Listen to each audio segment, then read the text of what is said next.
Palma. Oh, Oh, that's unfair. And Palma 7 points in the game. To Del Cuestes. oh wow. Delgado makes the shot and knocks it down. Malonia is open. 3-point. Goodness! Isang jumper by Robin Celis. Napoliano has time.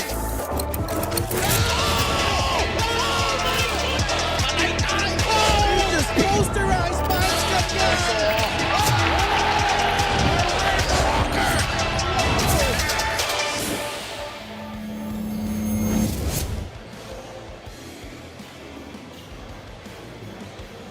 Last year's South Division champions versus the 2022 national champions here at the Nueva Ecija Coliseum in Palayan City, Nueva Ecija.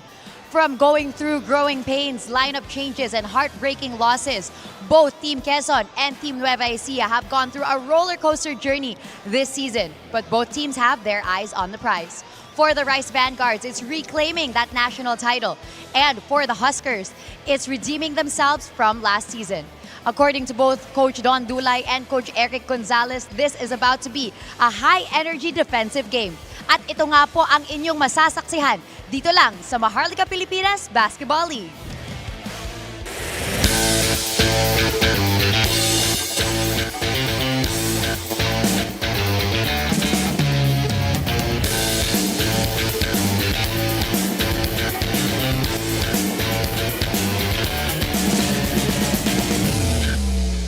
It ends up with LJ Gonzalez. LJ switching hands in midair. Frenetic move. See, couple of fakes. Labas kay Mocon. Mocon draws closer. Finds Manaytay. Oh!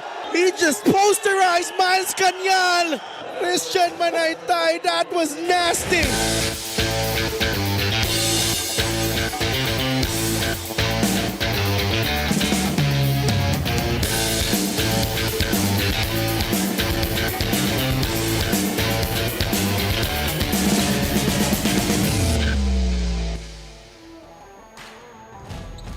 Two of the best teams in the division meet in Palayan City in what should be an entertaining battle between the reigning South Division champions and a former national champion defending their turf tonight. And they will have their hands full against LJ Gonzalez, recently named an all-star para dito sa Quezon Huskers. But a challenging task awaits going up against JC Marcelino, the former MPBL MVP returning after a one-game absence. And this should be a fun one between these two teams. The Quezon Huskers going up against the Nueva Ecija Rice Vanguards. Magandang gabi mga kalinga, Ken Panglinan with Coach Christian Luanzon. And at courtside, we have Miss Gianna Lianes. Coach Chris, Nueva Ecija, the most efficient offense going up against the #1 ranked defense in Quezon. How do you see this matchup playing out? Well, I see it as entertaining, especially if you're a basketball junkie, because you're going to see a quality game on both ends. Usually, you see the teams that perform on one side, but basketball is always two sides. And these two teams, there's a reason why they're at the top of the standings in the whole league, in their division for that matter. And it's because they play on both ends. They play very well at both ends. You're watching us live on the official YouTube channel and also live right now on Solar Sports and PusoP.com. And well, when you talk about Quezon, LJ Gonzalez, especially in that last game against San Juan, magnificent in that payoff period, Coach Chris.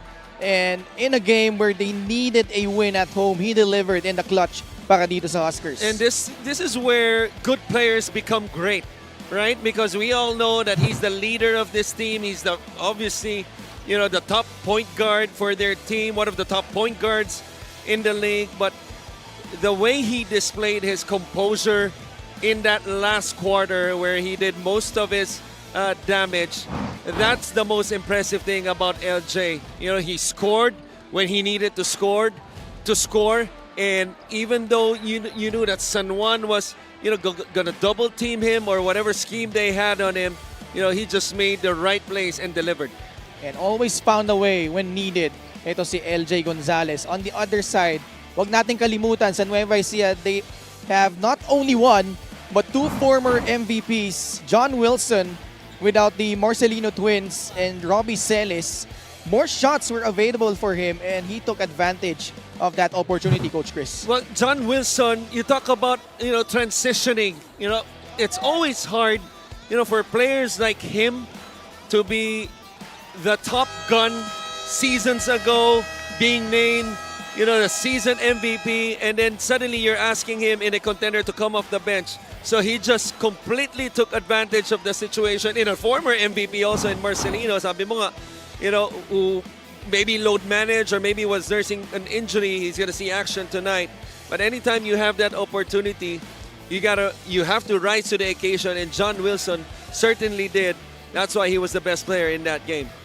But boy, when we talk about these two teams, Quezon and Nueva Ecija, two dynamic guards from each squad. For Quezon, LJ Gonzalez certainly showing the all-around brilliance. Ganun din naman sa kabila for JC Marcelino. I think we're going to see the same numbers pretty much. I think it's going to boil down to two things. Number one, who gets at the line more, because these are two players who put pressure at the rim, especially in transition. These are also your top playmakers on the team. And I believe that free throws are going to have an impact between those two. And at the same time, the people they set up, because they're going to attract the defense, and therefore they're going to allow open shots for their teammates. And those two guys are with Miss Gianna Llanes. Yes, I'm here right now with our player matchup. I'll talk to LJ Gonzalez of the Quezon Huskers first. LJ, may big win nga kayo last week against San Juan. Paano nyo gagamitin yung panalo na yon bilang isang moral boost, lalo na going into this game against Nueva? Unang-una siguro, nagpapasalamat kami kay God na nakapunta kaming safe dito sa venue, Lord. And siguro bigay lang namin yung best namin. Dagdagan pa namin yung ginawa namin last game against San Juan siguro. And unang-una siguro yung defense namin, kasi doon kami lagi nagre-rely. Kasi pag dumepensa kami, yung offense dumarating. So yun lang siguro kailangan namin i-trabawin ngayon. And higitan pa siguro. LJ, marami ka nang naka-match up na magagaling na guards, pero ngayon ang ka-match up mo ay isang former MVP. Paano mo pinaghandaan itong si JC? Siguro siguro si Kuya JC, naman siya siyempre kailangan mong respetuhin. And siguro as a kuya, siyempre mas experience sa akin. So lang siguro, we enjoy the game, and siguro sumunod lang kami sa game plan. Hindi lang naman si Kuya JC yung babantayan namin yung buong team nila. Thank you very much. Once again, that was LJ Gonzalez of the Quezon Huskers. Ngayon, kasama naman natin si JC Marcelino of the Nueva Ecija Rice Vanguards. JC, narinig ko na napanood niyo talaga ang last game ng Quezon kontra San Juan. Ano naman ang masasabi mo sa linaro ni LJ doon? Ayun, grabe yung laro nila, lalo na sa LJ. Kumbaga, yung energy niya, nadadala niya yung mga kampi niya. Tapos hanggang huli, hindi sila sumuko talaga. Puso din sila maglaro. Ayun. Kayo naman, JC, no fail ang inyong crowd dito sa Palayan City. Ano ang mensahe mo sa lahat ng Nueva Ecijano na andito ngayon para suportahan kayo? Ayun, nagpapasalamat ako syempre sa mga taga Nueva Ecija na laging nakasuporta pag home game namin. Kahit hindi namin home game, nakasuporta sila. Ayun, maraming salamat sa inyo. Para sa inyo tong game na to. Thank you very much. Once again, that was JC Marcelino of the Nueva Ecija Rice Vanguards. Let's turn it over now to our Coliseum barker, Miguel Pere, for the start of the game. You'll be catching another exciting ball game here inside the Nueva Ecija Coliseum in Palayan City. Welcome to our main game between Quezon and Nueva Ecija, live on Solar Sports. This is the 2025 Manny Pacquiao's MPBL Season 7. Join me in welcoming the starting fives, beginning with Quezon Huskers. Starting at center, number 5, Simon Sendagon. Power forward, number 93, Vince Magbuhos. Also at forward, number 77, Gab Banal.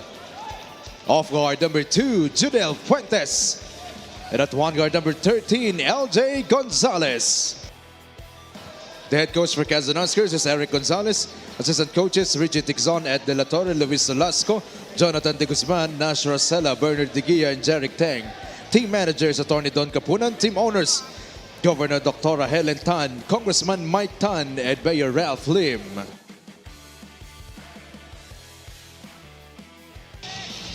And now, mga kaliga, get on your feet, because it's time to meet the starting unit for our MPBL Season 4 champions, Nueva Ecija Rise Vanguards. Starting at guard, number 2, JP Calvo. Also at guard, number 13, Kenneth Mocon.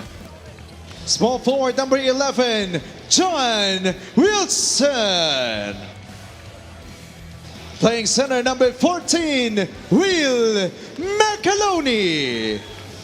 And at power forward, number 8, Robbie Celis. The head coach for the Rice Vanguards is Don Dulay. Assistant coaches Rob Wainwright, Matt Macalintal, Arnold Oliveros, Jonathan Uiloan, Rick Season, and James Bartolome. Assistant team manager Jen Dignadice, team consultant is Von Monta. Team manager Raymond Dizon. Starting five brought to you by OneXBet, the title sponsor of the MPBL. Your choice, your victory. Feel more game with OneXBet. Quezon with a backcourt of LJ Gonzalez and Judel Fuentes. Up front, Simon Sandagon, Vince Magbuhos, and Gab Banal. For Nueva Ecija, JP Calvo earning another start with a surprise starter in Kenneth Mocon, Will Macaloni, Robbie Celis, and John Wilson rounding out the five for the Rice Vanguards. Our referees for this ball game, Hali Damicog, EJ Carase, and Karina Martin. Fourth referee is Jay Francisco. I'm going to assume Mocon starts because he's going to match up on Gonzalez. As you see right now, defending off ball is Mocon on Gonzalez. Fourth straight start for JP Calvo. So the Marcelino twins coming off the bench again. Gonzalez caught stepping on the sideline in their first possession. Bola mapupunta sa Nueva Ecija. Well, imagine being undefeated for months, which Nueva Ecija was before, they bowed down to Abra, which was last month. And then still having a problem at the point guard position. JP Calvo, got here before the trade deadline, right? Right. Imagine that luxury. That's my point. Yeah. And it just goes to show that this management is not content of just putting wins on the board. They're dead serious of winning it again, which they have already a couple seasons back. They get the first basket. And Quezon turns the ball over second consecutive time. Coach Eric Gonzalez, busy schedule ahead for them. They still have 7 games remaining, including this one. Sunod-sunod yung mga magiging laban pa nila dito. Kenneth Mocon this time tries a free. How about the start from Kenneth Mocon? Now that's a shot if you're Quezon that you're maybe willing to give up, but maybe up to a certain point. Let's see how he continues to shoot. Sandagon misses one on the short roll, gets the offensive rebound. That time, may pito. Foul will be called on John Wilson. Sandagon will troop to the line. The pass, Celis setting up Ken Mocon.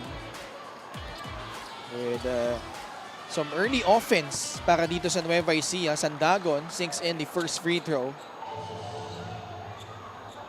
8 minutes and 38 seconds left. LGR, the official outfitter of the MPBL. What impressed you the most, Coach Chris, yung panalo nung Quezon laban sa San Juan? Well, it impressed me because despite of giving up 43 free throws, they were able to squeeze in a win. And mind you, San Juan only missed 6 of the 43. Now, I say that both as a compliment and an improvement because one thing to improve on, contrary to what I just said, is they got to learn how to defend without fouling in this game because obviously they're going up against one of the top calibers dito sa liga natin. So I'm not sure if they could squeeze out another win if they give up too many fouls. because in that game, obviously without the heroics of LJ, especially in the fourth, scoring 11 of his points there. Now let's see if they could do it once again and do it even better. That was a tight game, that match between San Juan. Biggest lead was just at 8 points, enjoyed by the Knights back in the second quarter. Meanwhile, Sandagon, 4 early points. Turnover, laban naman sa Nueva Ecija. Pass inside, Magbuhos got blocked by Robbie Celis. Calvo, trying to navigate through traffic. Oh, slicing through 2 defenders. Lays it up and in with his left hand. That move never gets old. You've seen that move maybe in the 70s. 1-2 step pass fake, layup. Classic yan as Magbuhos shows us also a classic in his game, the three-pointer. Tabla tayo, 7-all. First deadlock of the ball game. John Wilson to Macaloni. Mocon this time on the right side, guarded by Jodel Fuentes. Mocon pulling up, off to the left. Calvo secures the long rebound. Tightly guarded by Fuentes. Calvo pulling up. It will rattle out. Macaloni hits the deck. And it's because a foul will be called against Vince Magbuhos. Play of the game brought to you by 1xBet, the title sponsor of the MPBL. Your choice, your victory. Feel more game with 1xBet. Gotta be impressed with the finish by JP Calvo, but really that's more on Will Macaloni. That drop coverage is to force the defense of Quezon to play 2-on-2. Kasi once na iniwan mo si Macaloni, you're gonna open up the roll or the offensive rebound as John Wilson will force an offensive foul after hitting a basket. So back-to-back impactful plays by the former MVP. What was that? Season 2? Season 3? Season 3. Season 3. You're right, the bubble season. Actually, silang dalawang magkatapat, yung magkasunod na MVP. John Wilson with a jumper and then getting a stop on the other side. Gab Banal, Season 2 MVP going Right. up. When he was with Bacoor. Yep. Guarding each other, ito si Wilson and Banal. Robbie Celis gives it up to Calvo. 4 seconds left. Kick out pass, Mocon around the same spot. Different result, a miss. Gonzalez was aiming to save it. It will still stay with Nueva Ecija. And I expect every rebound to be like that. Nakita mo kung paano pinaglaban ni LJ yung bola. It's gonna be a dogfight every loose ball, I expect, for both teams. These two teams play different styles. If you look at the shot profile of Quezon, almost half of their attempts coming from beyond the arc, while Nueva Ecija just 30%, a little over 30% Right. of their attempts coming from free. It's a big part of their game. We mentioned earlier their defense being number 1. 3 points in the last game against San Juan. They were able to make 11. Foul called again against Quezon. You've mentioned the number of fouls in the last game. Had total of 29 fouls. Yeah, compared to 23 of San Juan. Let's check in with Gianna Llanes. Limiting Quezon's points on transition offense and controlling the opponent's rebounds. Yun ang magiging focus ng Rice Vanguards ngayon as they face the Huskers. Napanood nga raw ni Coach Don ang huling panalo ng Huskers last week against San Juan, saying that their defensive energy was key. Also watching out for the big plays of LJ Gonzalez and Jodel Fuentes today. To face the guard firepower of their opponents, Coach Don is confident in JP Calvo leading the way and speeding up the pace of the game, while he adds that Will Macaloni has shown a lot of improvement in his offensive game lately. Isang bagay na tinutukan ng mga coaches, lalo na para sa laro ngayon. Ken and Christian? Maraming salamat, Gianna. Let's see how that will pan out. John Wilson, though, outsmarting his fellow MVP in Gab Banal, drawing a foul and 3 free throws coming up. This time off ball or a little pass back. Just unable to control his momentum. To put some breaks. Diretso siya kaya tinamaan niya si Wilson while in the act of shooting.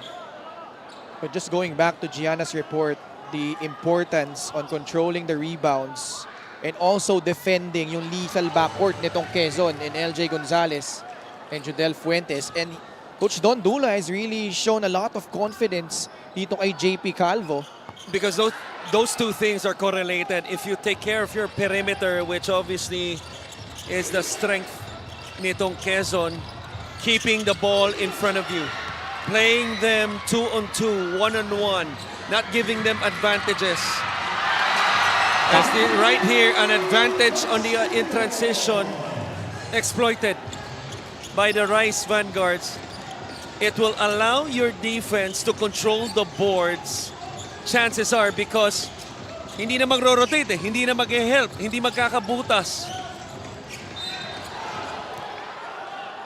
Foul laban naman sa Nueva Ecija. Dalawa na yan, mga Kaloni. Fast Break the Game brought to you by Extreme X Pop, personal karaoke speaker, everyday karaoke. This was JV, kakapasok lang. He's matched up against Topeng Lagrama. While RJ Minerva, papasok din for Joseph Gabayni. Al Tamsi also in, as well as Will Gozum. While for Nueva Ecija, Billy Ray Robles, JC Marcelino, and Christian Manaytay making their appearance. And they get a stop. Rice Vanguards up by 5, past the halfway point of the first quarter. Manaytay to JV. He goes to his brother, JC. Wants this matchup, cutting in was JV. What a pass to Robbie Celis! Who said you're lazy if you're lying down? That pass, contrary to that statement, pahiga na, naipasa pa ng maganda. 14-7, abante ng 7 ang Nueva Ecija. Lagrama, Tamsi, 3 seconds left. Supalpali, naabot ni Minerva kay Robbie Celis. Two former NU Bulldogs going at that. JC, stop and pop jumper, no, the tip-in is good from Christian Manaytay. Blistering run here from the Nueva Ecija Rice Vanguards.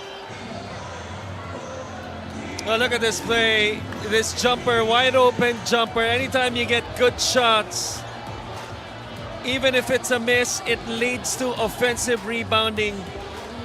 The quality of shots Nueva Ecija has been getting has been superb. So far, they're up by 9.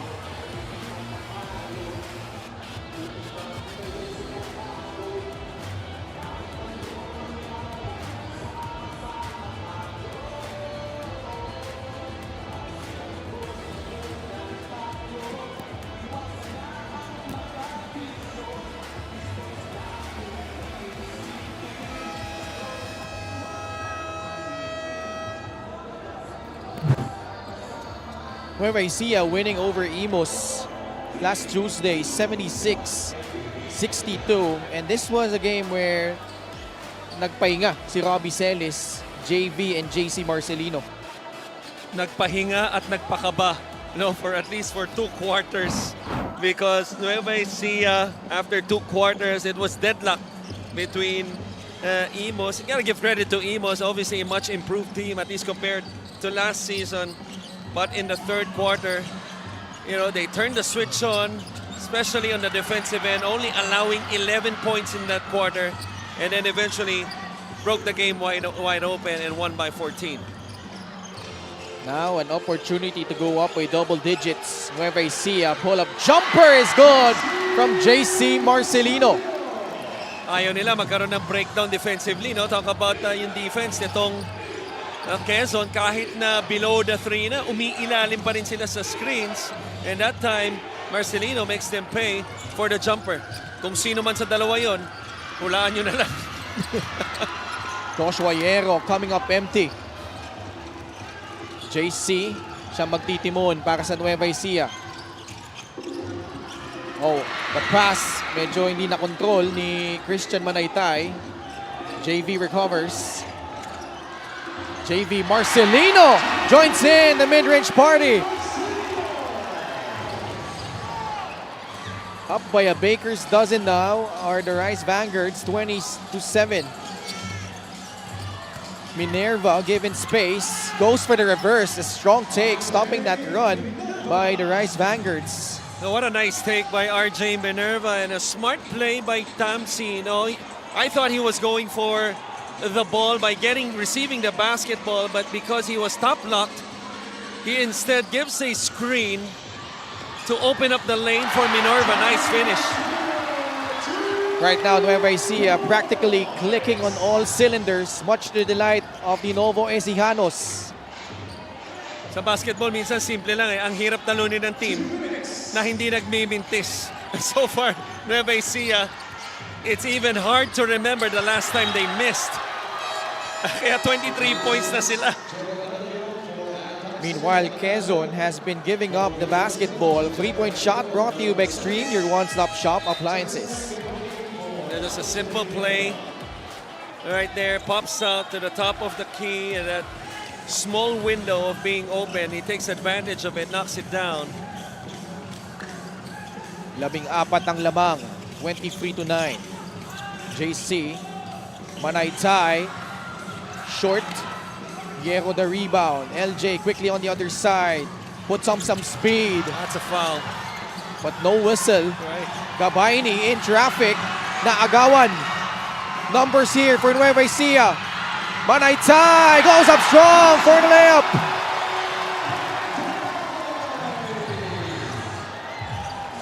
An avalanche early, galing dito sa Rice Vanguards.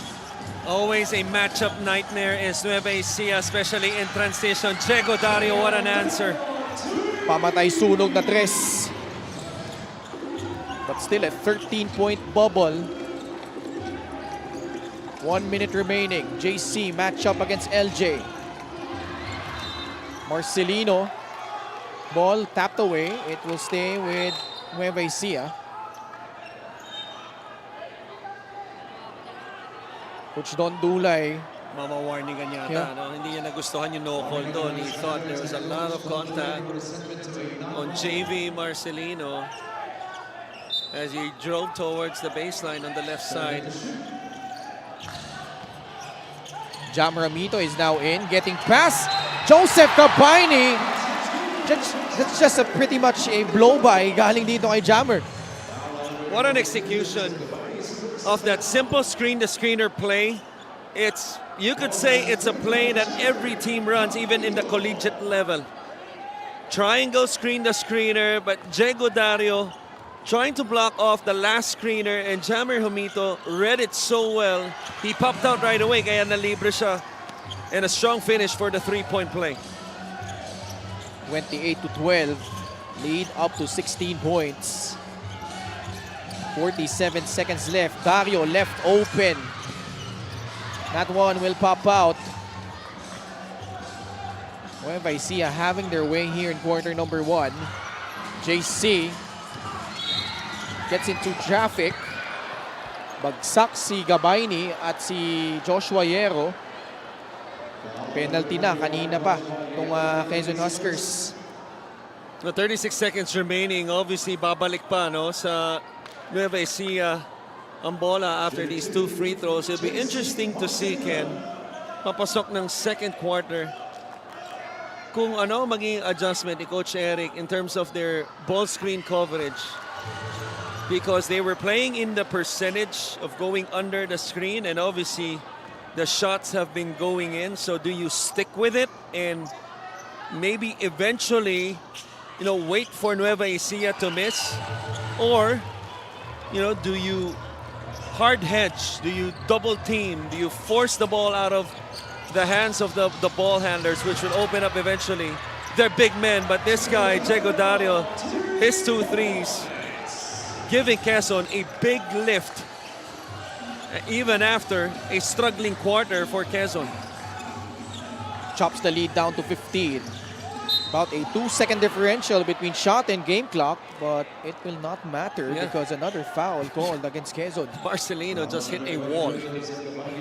Literal, yung sikat na phrase dati, ang bumangga, giba. Oo. Ayun, yun ang naramdaman nun sa pag-cut nitong si JV Marcelino. Kay Gabay, ni ka ba naman sumalubong sa iyo? Practically all of the Rice Vanguards have hit their outside shots. JV had a mid-range jumper earlier. Mocon started things off with a three-pointer. But Quezon, they've been in these kinds of situations before. Although the last time they were in a situation like this, we covered that game against Rizal where they fell into a huge hole. They came back, got to within 3 in the 4th, but just fell short. That was also a road game in Inares. And they're facing a similar predicament here against the Rice Vanguards. 4 seconds left. Dario got blocked. Still time on the clock. 1.9. Fuentes has yet to take a shot. Oh, breakdown on defense. Banal quickly capitalizing and scoring for Quezon. That's why communication is very important, especially if you're a team that loves to switch, which Nueva Ecija is. They pretty much switch everything with their small lineup. That time of the inbounds, a mental lapse. Like we said, Ken Mocon set the tone here for Nueva Ecija. He did. Ito yung nakahigang paso. And that pass to Robbie Celis. And you see how Nueva Ecija has been able to capitalize on the turnovers. Number 1 in that department. But those pair of threes from Diego Dario giving some life para dito sa Quezon Huskers as they end the quarter trailing by 14, 31-17.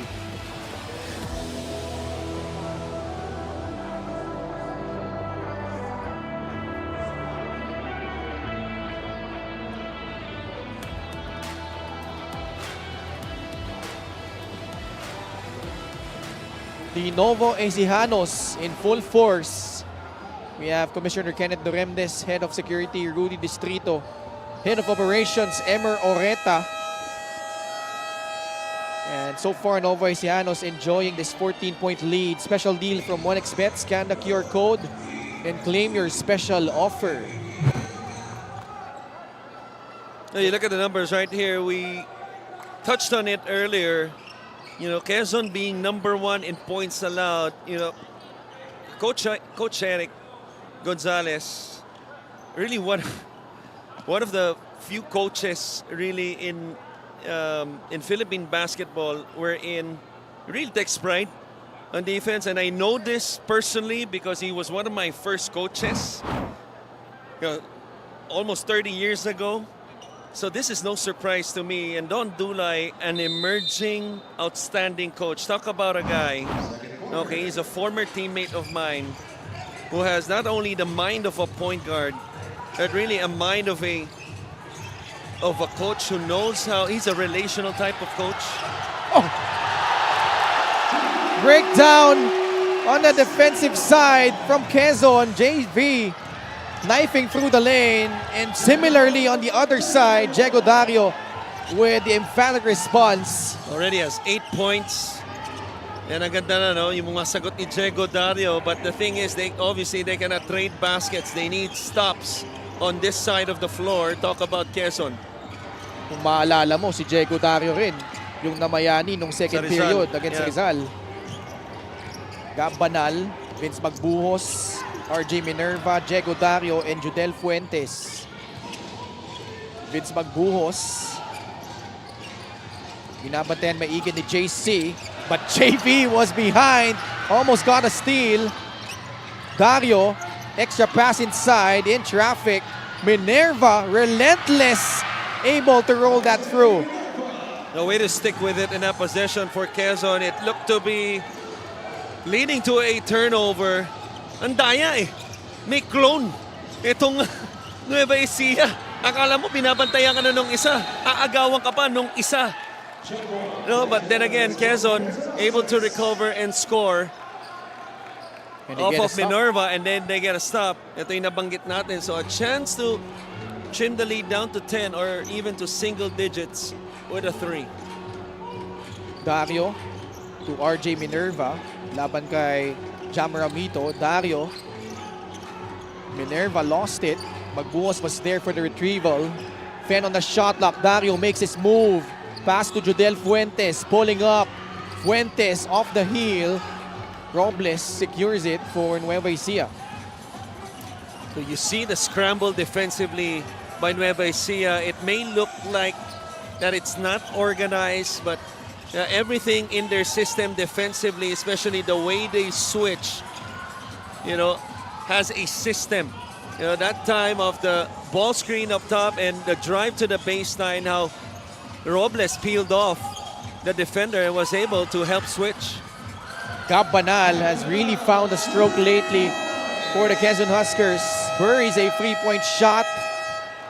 And they cut it to single digits. Timeout Nueva Ecija.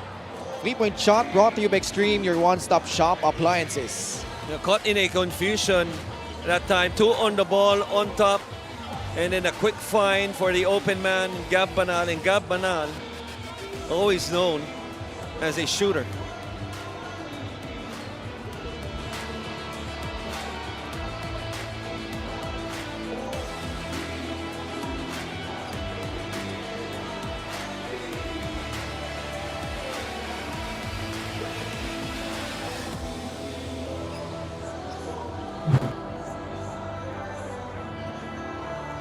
This was the nail-biting win by the Huskers at home in Lucena. Kalaban nilang San Juan, winning this one 84-83. Well, you see, 1-point game, but Quezon, we talked about the free throws earlier, the number of free throws they gave up. Pero you see yung kalamangan naman nila in terms of 10 more attempts. Kaya 6 more in terms of mix sila. And obviously, every point, every basket was crucial because it only takes 1 point to win a basketball game, and that's what they did. Let's go to Gianna at courtside. Kwento ni Coach Eric na napakalaking bagay daw ang kanilang home court support last win against San Juan, adding it is a little more difficult nga raw this time around without that support. Pero sharing the ball will be their way of showing that togetherness this game. Shooting drills daw ang kanilang naging focus sa ensayo with teammanship always in mind. Pero sa first quarter, napansin niya na nawawala ang defensive identity ng Huskers. He emphasized na Nueva's shots are becoming too easy dahil nalalate ang kanilang depensa, eventually leaving open spaces. And with every made shot daw, he highlights out sprint to go back down on offense. Back to you guys. Thank you so much, G. And the defense, really, the #1 ranked defense so far, giving Nueva Ecija 33 points on 59% shooting from the field. Yeah, and giving up 31 after 1 quarter. And, usually your benchmark is below 20 as a great defensive team, which they have done numerous times already this season. But not that first quarter, obviously, against the home team. Despite all that, though, they find themselves only down by 9. Excellent defense on the post by JC Marcelino. Forcing a tough shot on the scorer na si Judel Fuentes. Calvo back in, going right at Diego Dario. Left it short. Thought he got fouled. Fuentes quickly to Dario. Magbuhos. Judel bubungol sa 3. Bouncing out. Calvo trying to save it. And actually, it will go to the side of the Rice Vanguards. Macaloni with 2 fouls returns for Nueva Ecija. So you see the intention, as Judel took that shot, pumasok agad sa loob itong si Vince Magbuhos with a smaller defender na Magbuhos not really known as a great rebounder. But even guys like him, because nabanggit natin, mahilig mag-switch, even with the small to big, itong Nueva Ecija, Quezon has to make them pay on the boards. Tulad na backs out ni JP Calvo, itong si Vince Magbuhos. Tyron Chan, kakapasok lang, mintis yung kanyang tira sa labas. Fuentes, kick out. Cabanal, niluwa yung kanyang 3-point attempt. Still a 9-point cushion by Nueva Ecija.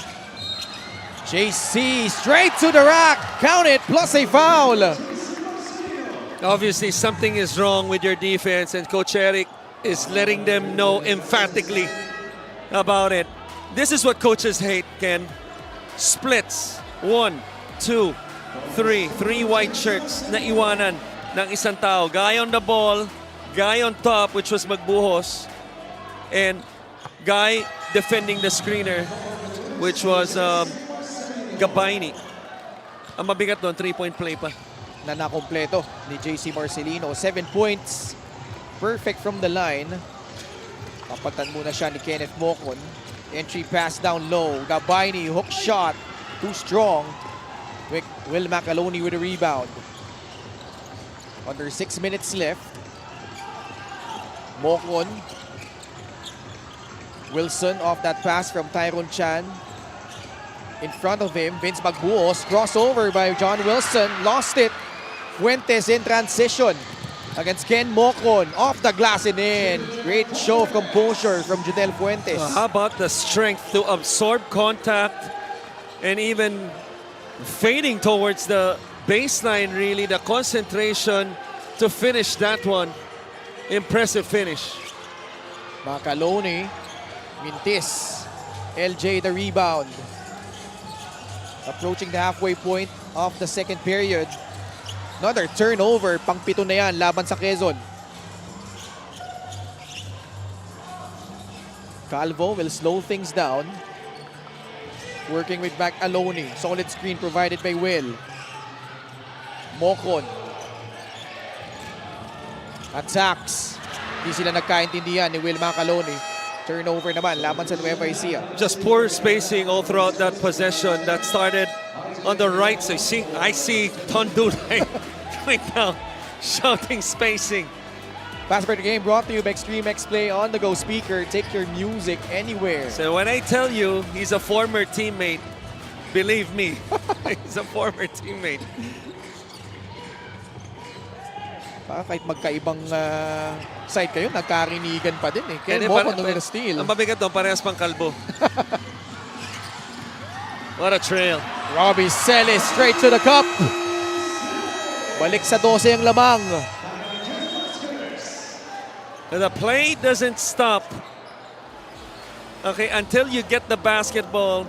And right here, they did a good job of stopping Calvo, but not a good job of stopping the trainer in Robbie Celis. The game brought to you by 1xBet, the title sponsor of the MPBL. Your choice, your victory. Feel more game with 1xBet. We have a timeout by Quezon.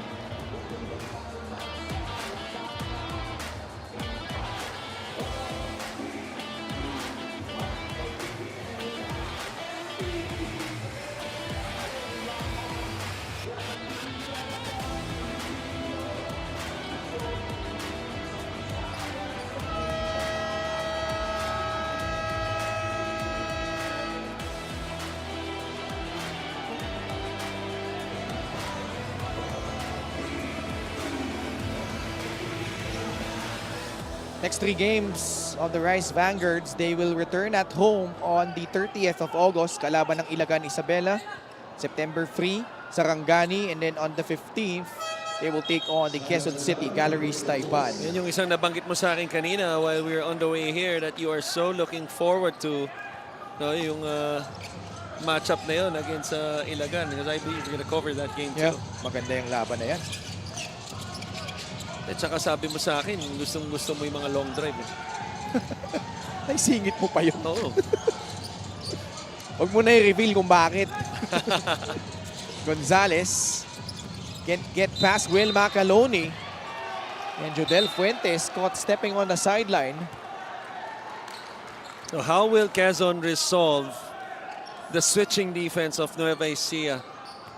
Because it's one thing to switch, it's another thing to help the mismatch. And it seems like, all throughout the season, Don Dulay has trusted his players because he would rather have mismatches rather than open shots.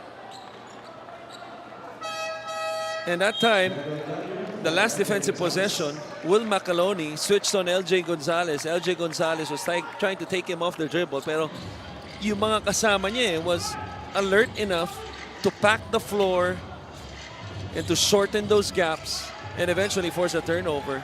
Pero turnover din ang nangyari sa kabila. Diego Dario nagbabalik para sa Quezon. Short stab, Minerva, short. Try to save it, but pareho sila ng intention doon ni Simon Sandagon. Well, this time they don't switch. It was actually a triple switch. As JP Calva fought over the screen and he was gonna recover all the way up to the other side. Kasi ang sumalo dun sa roller on that empty corner ball screen ay si Macaloni. Again, walang nalibre.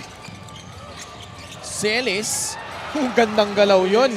That momentary hesitation, freezing up his defender and scoring over him. And this is why you pay players the big bucks tulad ni Robbie Celis. Because tulad nun, kahit hindi siya na libre, has the ability to shoot over and make the shot. Always finds a way, Robbie Celis. Diego Dario, third triple of the ball game. Finding a way also to keep his team in the ball game. Kaya humahaba ang minuto nitong si Diego Dario coming off the bench. 11 puntos na for Diego Dario. 3-point shooting, 42.7% ang Quezon. But Nueva Ecija is also hitting their threes. They're taking advantage of the drop coverage as Judel Fuentes will miss the three. Just doing an excellent job of executing right now is Nueva Ecija. It almost feels like every shot they've taken is the best shot available and they're making them. And we already talked about how Nueva Ecija doesn't shoot a lot of threes, but boy, when they take them, they make it count. But here, Diego Dario sinking in another 3-point shot. Pero maganda yung bawit naman dito ni John Wilson. The Diego Dario is probably the only one apart from the Gabanal 3. What was that? Late in the first quarter. Kaya nakita natin talaga na libre lang sila, no? 2 minutes remaining in the first half. Diego Dario. Nice. Gabaini though did not go for that shot. LJ does from 3. Too strong. LJ gets the pass back. Walang foul. LJ again. Supalpal, inabot niya sa depensa ng Nueva Ecija. And Dario, no choice but to give up that foul. Actually, a good one, stopping the fast break. Coach Richie Tixon, assistant of Quezon, trying to make a case because he thought LJ was fouled here. I thought it was a good no call. And right here, multiple hands to block the shot. Iisipin mo na lang kung kanino mo ibibigay eh. Yung palpal na yun. Ayun. Yeah. Coach Richie got teed up. 6 blocks already from Nueva Ecija. Yeah, here's the thing with Nueva Ecija. Yes, they're a small team. Robbie Celis is playing the 4. They switch a lot. But their guards is tough as nails when they defend. You talk about the Marcelino twins. Even John Wilson. Yeah. John Wilson, let's not forget, for those who did not follow his career, he was really known as a defensive player way back during his JRU Heavy Bomber days. And then he just developed himself into an outstanding offensive player, a two-way player really, and eventually an MVP here sa liga natin.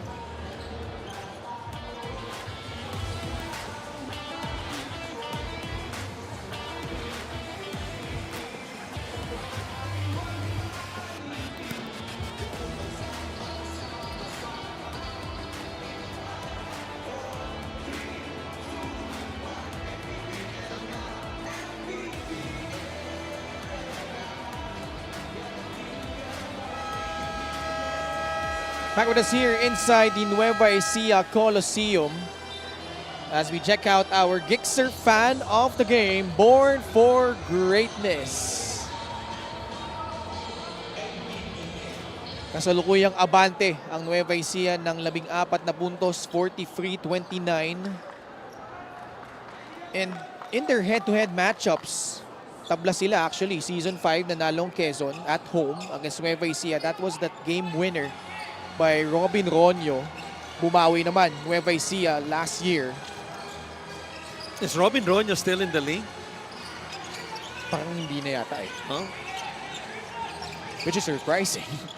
Rob Celis, Mintes. Great stop off a timeout by Quezon.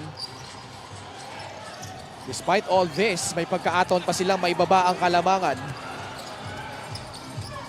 That's what we talked about before the timeout, before we went off air. John Wilson defending a bigger offensive player in Will Gozum, and Yeah. Will Gozum could not even back him down after 2 dribbles. Eventually, they forced the stop. Yeah, very deceptive. Deceptively strong. Ito si John Wilson. Now, let's see kung they would try to exploit it still. Because I think Gozum still has the upper hand there. He just has to be more assertive. Pero dito, nasobrahan naman yung assertiveness. No offensive foul doon. Was that JC or JV? JV. It's JV. Ayun, diretso sa leg. Yeah, Tulis nun. umwersa siya. Thought he had the strength advantage over Diego Dario. 48 seconds left. LJ. Manal back to Gonzalez. LJ met by Robbie Celis. The switching defense befuddling itong Quezon at the moment. LJ pupukol sa 3. No good. Marcelino the rebound quickly to Robbie Celis. Oh, what a move! Celis getting past Diego Dario, but he turns the ball over.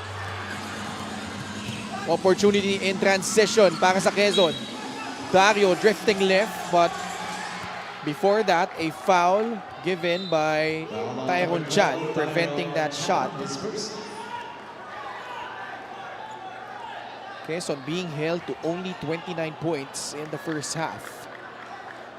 Nueva Ecija right now, coaching staff pleading with the officials. Mukhang mabibigyan sila ng warning. I was being nice when I said pleading. Obviously, there were spicy words that went out that forced the official to tee them up. Because they thought Robbie Celis got hit on the face. Yeah. That's what he claims. It was a tough angle sa parte natin, no? Fuentes, pasok yung kanyang free throw. Bakers doesn't lead, enjoyed by Nueva Ecija. About a 6-second differential between shot and game clock. Kenneth Mocon inserted for defensive purposes, replacing John Wilson. So this game really has been as expected. It's been clean and hard. Yeah. Both teams playing hard, and only 12 free throws combined for both teams. But the difference is, it's the turnover story. In double figures already with 11 ang Quezon. Hindi naman nalalayo, no? Itong Nueva Ecija with 9. But the thing is, the way they've been struggling offensively to make a basket, let alone to get an attempt. No? Dahil sa mga turnovers, yan ang nangyayari sa Quezon. Kaya itong Nueva Ecija, 54% compared to only 32 para sa Quezon. Last shot time for the Rice Vanguards. Quezon still has a foul to give. JC blowing past Magbuhos, lays it up and in. I think he was trying to foul. They had a foul to give. Coach Eric right in the face of Joshua Hierro. Not sure why, but it's certainly something that he didn't do or didn't follow. Nonetheless, what a half. What an efficient half para sa Nueva Ecija. And it's not JC, but JV, who's been masterful here in the first half. 10 points, 3 rebounds, and also 2 blocks. And Nueva Ecija just having their way here in the first half and leading over Quezon 45-30.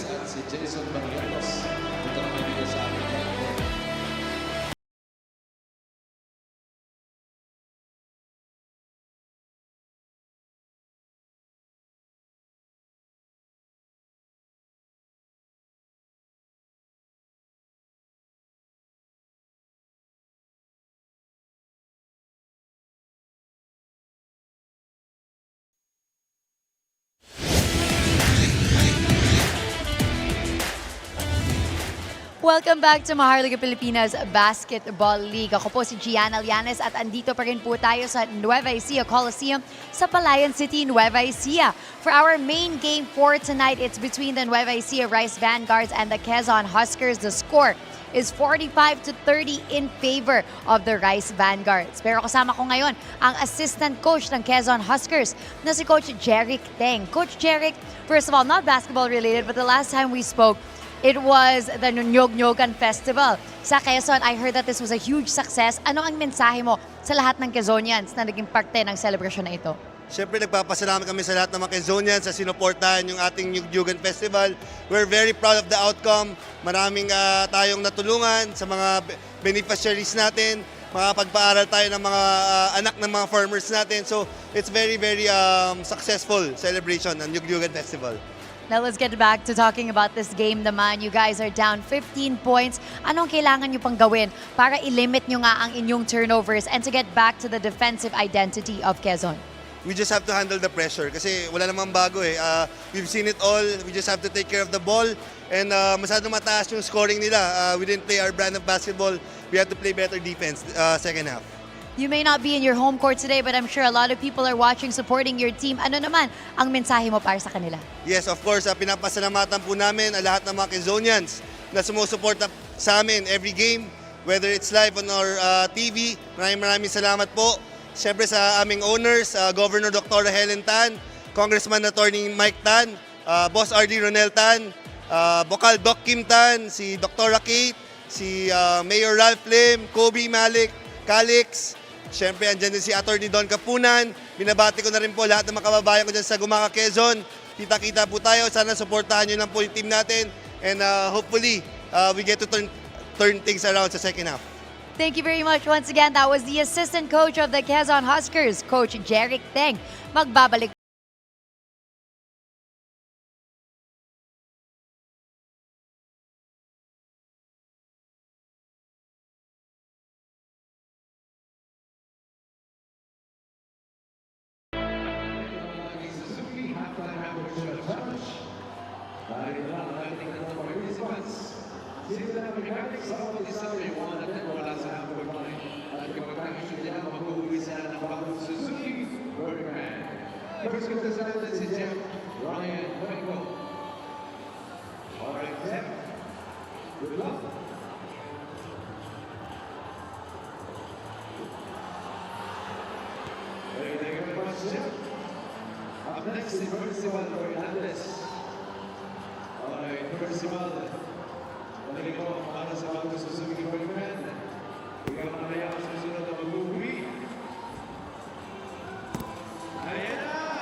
Offensively, ayaw nila ma-breakdown sila eh. Because anytime you don't switch, no, chances are you're gonna put two on the ball. And Quezon is so good of not only taking advantage but really exploiting yung mga nalilibre, which they didn't have much in the first half.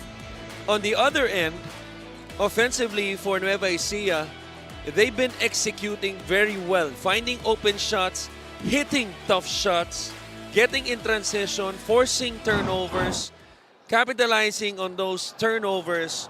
And I think, though, the most impressive stat, which we don't see that much, at least in the games that I covered Nueva Ecija, is that they led the rebounding department. Because to me, to this team, that's going to be key. They led that the rebounding 21-18.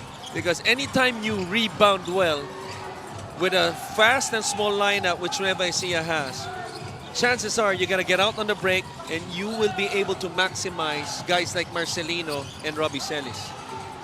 That time holding Quezon to one shot. Fuentes with a miss. Ken Mocon, Christian Manaytay, John Wilson, Robbie Celis, and JP Calvo, the unit for Coach Don Dulay. So Manaytay inserted in lieu of Will Macaloni, who had 3 fouls in the first half. Sandagon, pinasok din ni Coach Eric. Pinaltan muna si Vince Magbuhos, matching up. Wilson will trigger it in from the sideline. Entry pass intended to Celis. Bumagsak si Robbie. Turnover against Nueva Ecija. A lot of contact right there. Joshua Hierro defending Robbie Celis, which I thought was a good no call there. Yes, you're allowing the players to play, but at some point, I expect them to call those type of fouls, especially maybe the start of the fourth. Foul whistled on, I think, JP Calvo, yung pinituan ng foul doon. Yeah, it's gonna be 2 shots on the review. LJ will shoot 2 free throws. Gonzalez in the first half, scoreless. Had 3 turnovers, 0 of 4 shooting from the field. Obviously, pinaghandaan. Any team that plays against Quezon, he's at the top of the drawing board. His name. He controls the show. As good as Jodel Fuentes is as a scorer, you know, this is LJ Gonzalez's team, and anytime you hold LJ to a scoreless half, you know you're doing something right. Kaya maganda yung naging kalamangan nila no first half. Manaytay, kick-out pass. Mocon over Jodel Fuentes, off the mark. Sandagon with a rebound, joined by Joshua Hierro, Gab Banal, Jodel Fuentes, and LJ Gonzalez. So a bit of a smaller lineup, much faster. Itong Quezon with Hierro playing the 4 spot. Right now, more direct yung mga actions no nitong Quezon. In the first half, there are a lot of times they're trying to move the ball, force some trigger actions. This time they go straight to the post. And I think it's a good thing because if you force Nueva Ecija to commit a lot of fouls, suddenly mag-hesitate na sila to be aggressive of attacking the ball defensively. You get yourself to the line. But then again, Nueva Ecija really sharp in this game. Pang-anim na block na nila yan. The last one courtesy of Christian Manaytay. The Marcelino twins inserted early here in the third period by Coach Don Dulay. His team up by 14. JV had 10 points in the first half. Wilson against Banal. The switch. John Wilson, head fake. Shot on its way, and it's good. At that time, as the shot clock was winding down, as you mentioned, nag-switch na sila doon sa boss game. The problem was undisciplined. Biting on the shot fake ni John Wilson was si Sandagon and freed him up momentarily for the tough shot. Sandagon stopped in his tracks by Robbie Celis. Can't finish on the ensuing play. Bounce pass, Sandagon. That time pushed by Robbie Celis. And this is something Sandagon has to continue to develop in this game. I think he's one of the more improved players we've had. You know, he started out his MPBL career here in Quezon. This free throw brought to you by Extreme Appliances, ang subok at kompletong appliance brand ng Pilipinas. Really known as a finisher, but at the same time, you know, as a finisher, I think he can improve more in terms of, you know, using his body as a protection, no? Because he's so athletic and long at times. You get carried away of going to the rim. Pero pag sa tulad ng liga natin na pisikalan ang labanan, lalo na sa mga ganitong kabigat na laro, kailangan marunong kang gamitin katawan mo. Tulad nun, ang ganda nung second feeder action between Marcelino to Manaytay to Celis. Celis with a basket. Fuentes momentarily open. Finally drops in a free. They're 6-3 of the ball game. They hit 11 in the last game. Well, let's see if that could be a start para sa kanila. Pero a give and go action right here. And it's not because Marcelino was wide open. Ganda lang talaga nung pasa ni Robbie Celis on point. Assist of the game brought to you by 1xBet, the title sponsor of the MPBL. Your choice, your victory. Feel more game with 1xBet. Nueva Ecija leading in the assist department, and that continues here in this game, doubling up Quezon's assist numbers, 16-8. Lead padded up to 16, 52-36. 3 minutes gone by in the third. Fuentes hounded by JV Marcelino.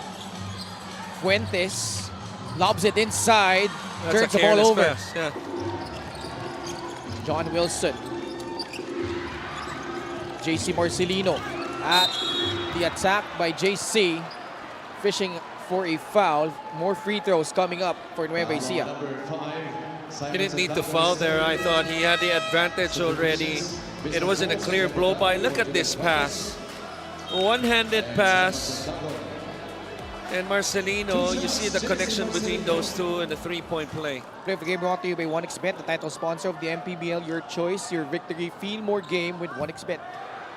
Mintis unang free throw ni JC Marcelino. JC so far with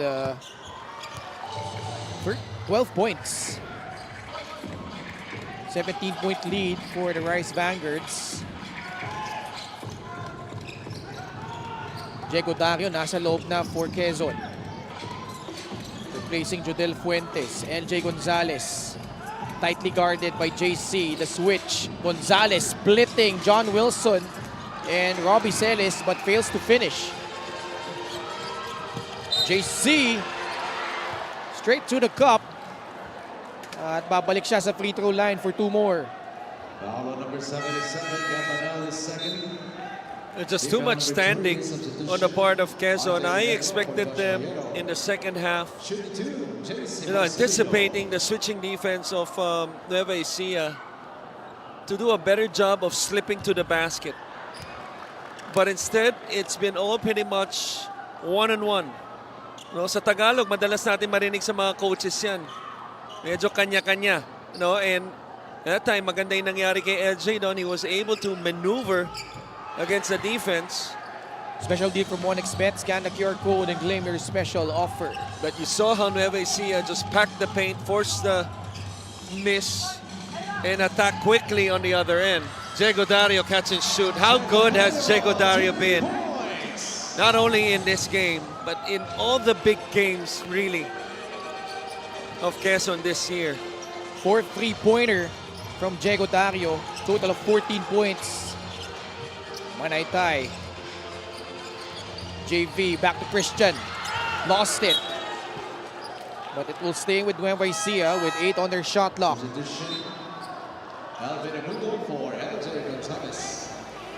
Look at this, catch and shoot. Manaytay, there was a switch off ball. Diego Dario just pops out, knocks it down. Baseline inbound for Nueva Ecija. Celis backing down RJ Minerva. Turnover. Abundo now inserted here after not suiting up in the first half. Good pass. Extra feed to Magbuhos. And cuts the lead down to 12. Still a manageable lead, obviously, and they're looking for a spark. Kaya pinasok itong si Abundo, one of the reliable players in the MPBL, kahit na hindi mo gamitin sa first 2 quarters.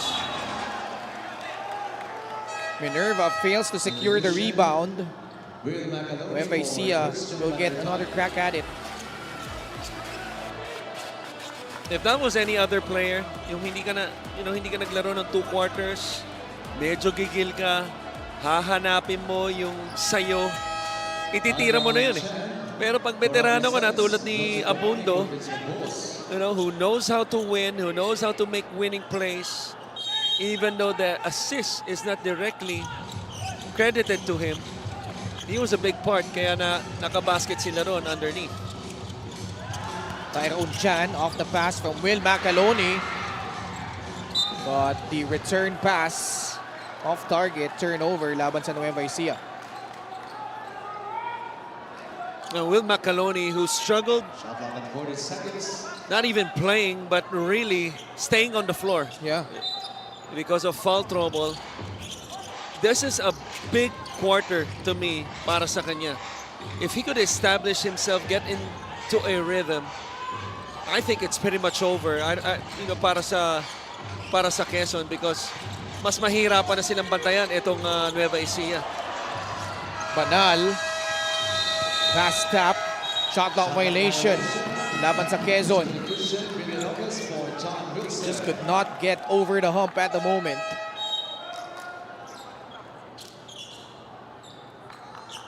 So JCJV with Billy Ray Robles, Tyrone Chan, and Will Macaloni.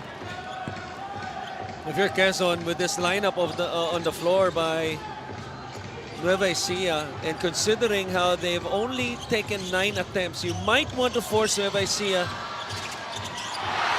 I'm gonna stop. I'm gonna stop.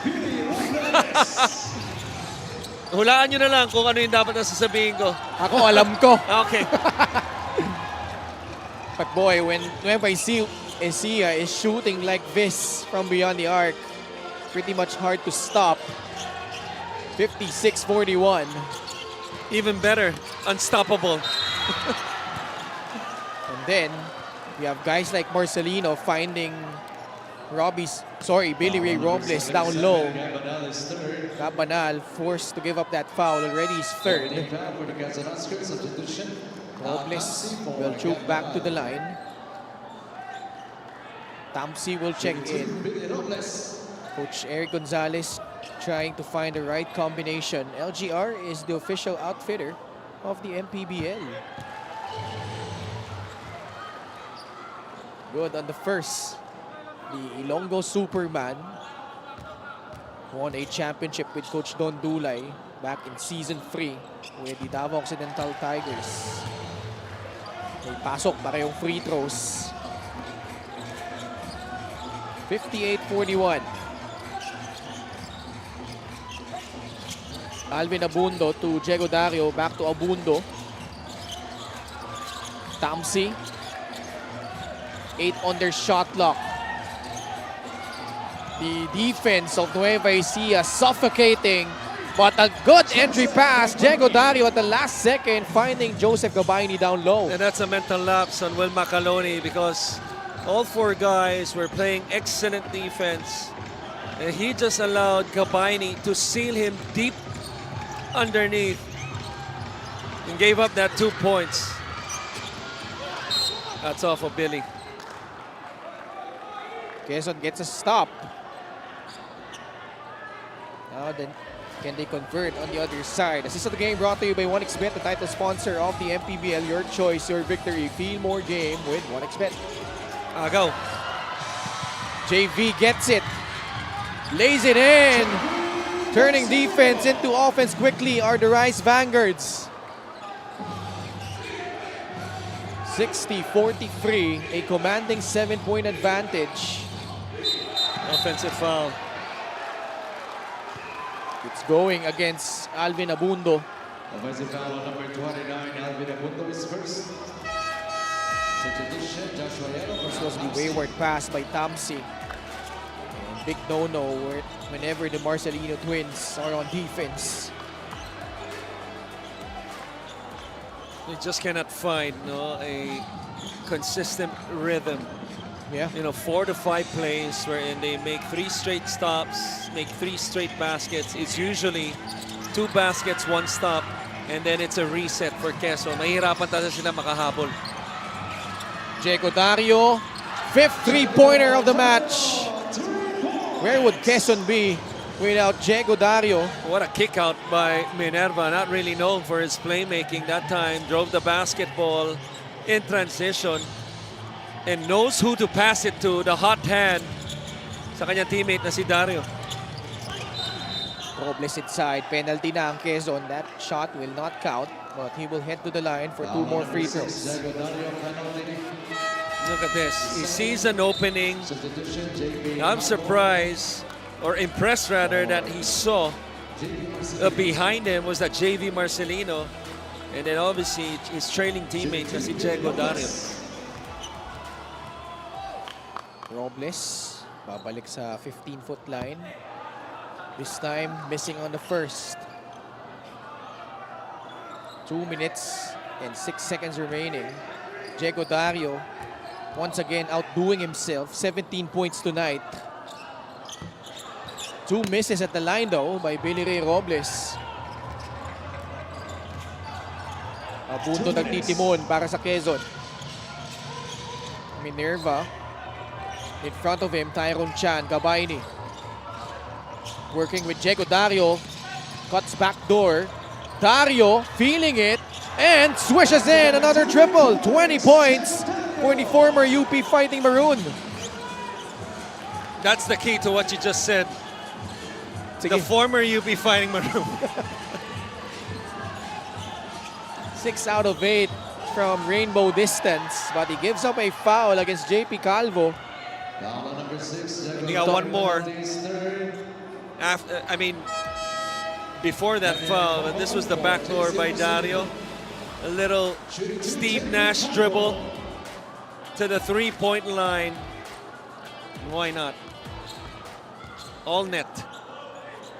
Quezon though giving up 17 fouls. Calvo able to rattle in the first. You know what I'm hoping for? I'm hoping for, as we continue to improve, I'm talking about the league this season, Okay. in the next few seasons, maybe next season, magkaroon na ng tunog yung net natin. Ano ba tatong? May mic ba dapat din? I think so. I don't know. Like, I'm assuming yes. Yeah. Something. Because we see it in the top leagues in the world. Yep. Sarap painggan eh. Oo. Sa ilalim, pumihit si Joseph Gabayni. That was actually a sublime move from Joseph. Only an 11-point game. And a chance for Quezon to even cut it further here. Trim it down to single digits. Macaloni to Calvo. Bola na wala kay JP. And it's over and back.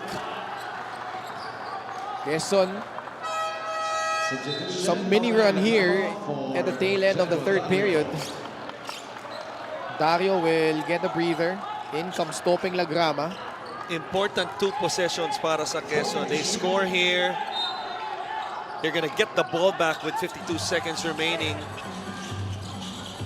If they score and stop and score, and they have first possession of the fourth, suddenly you're looking at probably a 2-point game. RJ. What a finish! High off the glass and in. What a find though by Alvin Abundo. I didn't know he had that in him. Our former player from Chiang Kai-shek Blue Dragon. What a shot by RJ. Tyrone Chan. Pupukol sa 3. Short. Quezon. About a 5-second differential between shot and game clock. Can pull to within 7 or even 6 with a free. No Dario, no Banal, no Fuentes. Still hanging in there is this lineup of Quezon. Lagrama one-on-one against JP Calvo. There's the foul. Foul number 2, JP Clavo, his But third. And that is a shot clock is now off after that foul. Substitution Fuentes will check in. For Joseph Gabani, Christian Malaytay for Si Eman Tagle. Tagle. While JV will replace JP Calvo. Manaytay, pinalitan din si Will Macaloni. Huge offensive possession coming up for the Quezon Huskers. And nag-downsize ang Nueva Ecija matching up with Quezon. Minerva is playing the center spot right now. He spins away from Christian Manaytay, but was sent back to the friend zone by Manaytay. A good intention by RJ Minerva, knowing that Nueva Ecija, both of them really in the penalty, went strong to the basket. Yeah, but just unable to create a shot as he was blocked. 6.6 left. Lagrama. 7 blocks already for Nueva Ecija. What a Lagrama move. getting past the defense, but fails to convert. A sorry miss. But nonetheless, Quezon Right back in it. just down by single digits. Highlights of the game brought to you by Sip Plus, the official hydration partner of the MPBL. Elevate your hydration. Well, it was a quarter wherein it was really a slow pace. Quite similar to the second quarter wherein both teams scored a combined 27 points. Medyo tumaas, yung scoring, but it was the best scoring quarter for Quezon for that matter, scoring 23. Now let's see if they could follow through with another 20-point quarter in the last one and come back in this game.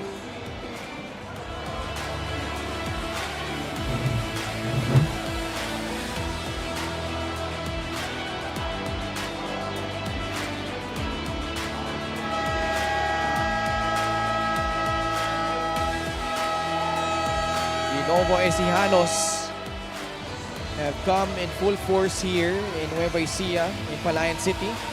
Fan of the game brought to you by LGR, the official outfitter of the MPBL. At the middle is Boss Ivan Cuevas. Enjoying the games as usual dito po sa Nueva Ecija Coliseum. Pero naibaba na ng Quezon yung lamang, down to 9 points, 62-53. After leading by as many as 18 points. Abundo providing some life, as well as, of course, Diego Dario leading the pack with 20 points. Small lineup para dito sa Quezon. Fuentes, LJ Gonzalez, Topeng Lagrama, together with Simon Sandagon and Vince Magbuhos. Quarter scoring, you see how Nueva Ecija dominated the first two, but Quezon bumawi in the third, 23-17. Robles spins into trouble, lost it. Lagrama gets the ball back for Quezon. Gonzalez, it's been a struggle. They swing it, Lagrama Extra feed. Fuentes, no. Magbuhos, stick back is good.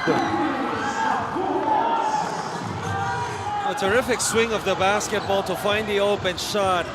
And just like we always say, anytime you get a good shot, it prepares the offensive rebounders for the rebound. That time, Magbuhos, not really known as an offensive rebounder, but cleans it up that time. Great help by LJ, forcing a jump ball. But it will stay with Nueva Ecija. Gonzalez has yet to score a field goal. Has played 17 minutes.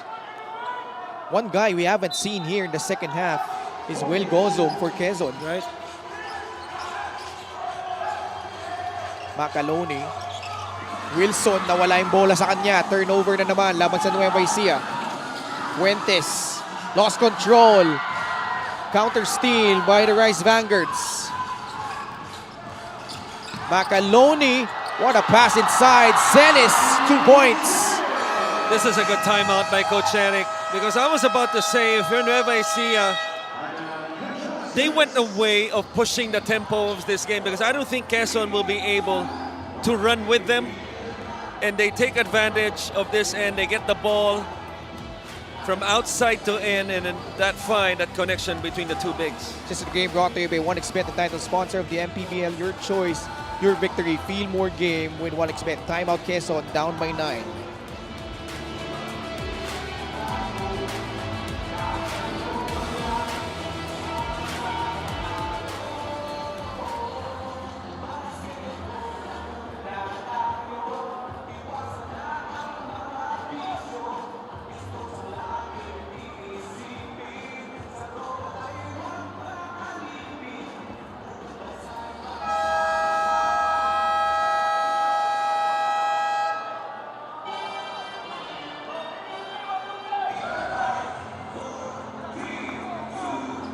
Nagbabalik po ang Maharlika Pilipinas Basketball League, our 7th season. And the competition continues to get even fiercer with the talent of our teams right now. Commissioner Kenneth Doremdes, Head of Security. Rudy Distrito, Head of Operations. Emer Oreta, special deal from OneXBet. Scan the QR code and claim your special offer. Who would have thought, no, that picture, if you will, that you saw between the three, Rudy Distrito, Commissioner Kenneth Doremdes, Emerson Oreta. Ang pinakamukhang bata ay si Kuya Rudy, no question. Kuya Ruds. Please don't tell Commish I said that. Something you don't want coming off a timeout. Another turnover laban sa Quezon. You're absolutely right. Things have not gone their way, yet they're down by just 9. 16 na turnovers ang magkabilang kupunan, pero yung matinding difference dyan has been how Nueva Ecija has capitalized on those. JC no, Gonzalez the rebound. LJ to Magbuhos. Lagrama trying to wiggle against JC Marcelino. Flashing out, Saldagon getting past Will Macaloni for the layup. Forced the defense to rotate that time. The flash to the high post. Composed as he was making the move. Nice move by Saldagon. Doing this without Diego Dario at the start of the 4th. Lead down to 7. Macaloni. Quezon will live and die with that kind of shot. Basket timeout situation, but a turnover. That's a big turnover, costly one, especially if Nueva Ecija scores. Sobra yung tira doon ni JC. Fuentes, the cross, almost lost it. Magbuhos to LJ, asking for a clear out against Macaloni. One-on-one. Gonzalez, the crossover, pulling up. It's money for LJ. Asking for a foul. Because he thought tinapik sa Chan. No, it was a tough angle on our end. We're going to see it once again. This is a better angle. Kicks are great move. The game born for greatness. Okay, yeah. Good no call. Gonzalez, though, nonetheless, this is the closest the Quezon Huskers have been. Down by 5, timeout Nueva Ecija.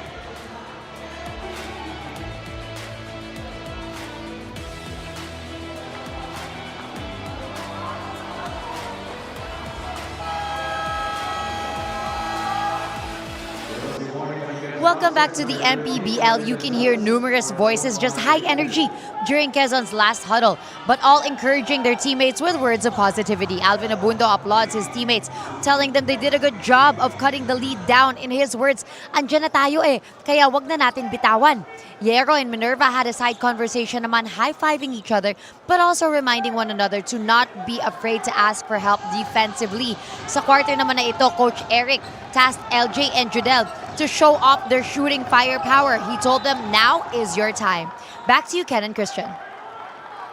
A lot of trust coming from the side of Coach Eric. Maraming salamat, Gianna, no? And they've been together for 3 years already, itong Quezon Huskers. And despite all Nueva Ecija has been doing, and Quezon shooting poorly from the field, they're now down by just 5 after trailing by as many as 18 points back in the first half. To your point, 54% for Nueva Ecija and only 37% for Quezon Huskers. Robbie Celis, binigay kay Marcelino, back to Robbie, drifting forward but makes it anyway. That was a tough shot by Robbie. Well, anytime you have players that can play in between like Robbie Celis, it's such a big part of your offense, especially in a generation wherein it's all layups or threes. That in between is so important. And right here, as they were denying, itong si Marcelino to come off the screen, that short roll by Robbie Celis and that floating jumper, yung laking bagay niyan. Ganun-ganun lang, meron na siyang 12 points, 6 rebounds, and 5 assists. Magbuhos, big 3-point shot to pull to within 4, 66-62. Magbuhos has played well in this game, well enough not only, hitting baskets. He's in double figures right now with 10, but also rebounding the basketball, has 5 and 2 steals. Gabanaldo will be called for the foul, pang-apat na yan. One thing, though, that Quezon has had trouble with has been the dribble penetration of the guards of Nueva Ecija. Because we've seen multiple times where they get into the gut of the defense at nagpapasa na lang yung mga bigs nitong Rice Vanguards. Robbie Celis, pasok kanyang unang free throw. Did not even play against Imos. Also has 2 blocks. He's a better defender than what people think he is, even at being a little undersized at the 4, especially against the San Juans, the Abras. Animang lamang, 68-62. LJ, skip pass, dangerous, but Dario, my goodness, what a shooting display from Diego Dario. 7 threes for a total of 23 points, and this is just a 1-possession ball game. 68-65. Celis, pasa palabas kay Wilson, Mintes. At bola ay mapupunta sa Quezon Huskers. Ito yung hinahanap natin sa Quezon, hindi lang yung isa, 2 o 3 stop. Yung sequence of hitting shots, making stops. Nagkakaroon na sila ng consistency, and obviously, where would Quezon be without the brilliance of Diego Dario? This is a big blow, though, if you're Quezon. Gabanal whistled for a technical foul, and he fouls out. Ang pinakamabigat doon para sa akin is yung timing. Yun. Now, he's a big blow. You lose a leader on the floor, a spacer on the floor.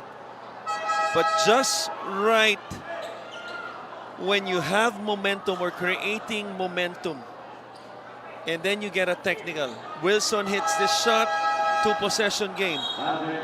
They make a stop, they hit a shot, suddenly it's a 6-7 point game. Ganyan ang basketball, no? Every possession matters.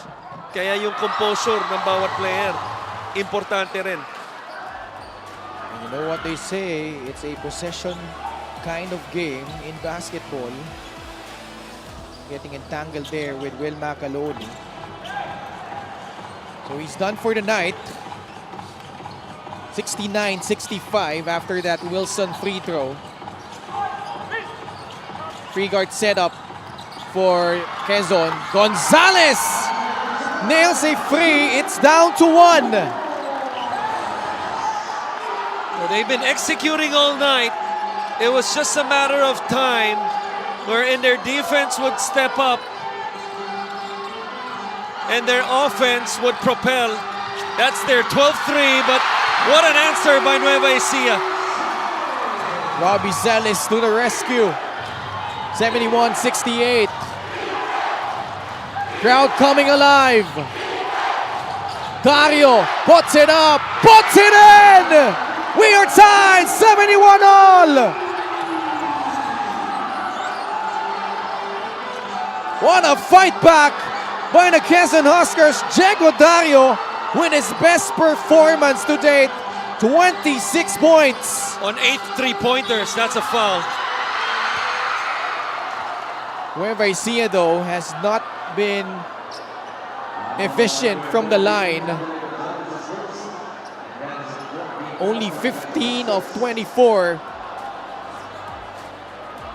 This was the pass, Marcelino to Celis. But the response by Diego Dario. He's just on another planet right now. Diego Dario making 8 threes out of 10.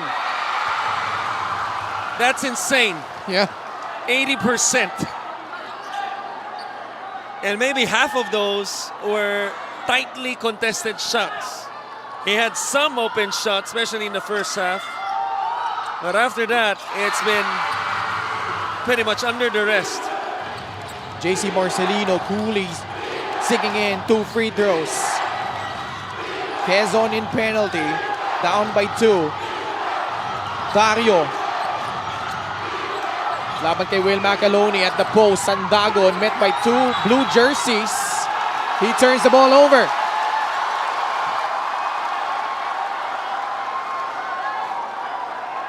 Babalik ang bola sa Nueva Ecija. Excellent help defense by Nueva Ecija.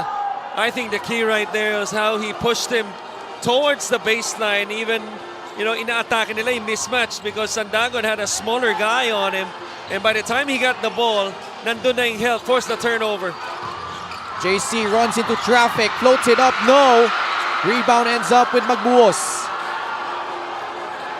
3 and 17 left in the fourth. Gonzalez setting up the play for Quezon. JC in front of him. LJ, the switch by Macaloni. Gonzalez, natapikan ni Will. Turnover. Big stop by Will Macaloni. Under 3 minutes left. Nueva Ecija with the basketball, up by 2 points. Gonna go to Macaloni on the block. Careless pass. Dario was stripped. Nueva Ecija, though, just their second team foul. That was a poor pass by Will Macaloni. Not sure what he was trying to do there. Well, he's trying to skip pass towards the other side. He's been seeing the double team the whole night. The rare times he would get the ball on the post. That's what I feel, that inaantay niya, or he anticipated too much the double team, that on a one-on-one coverage, instead of attacking the defense one-on-one, Coach Don Dulay challenging the last foul call. We'll be back for the result of this one.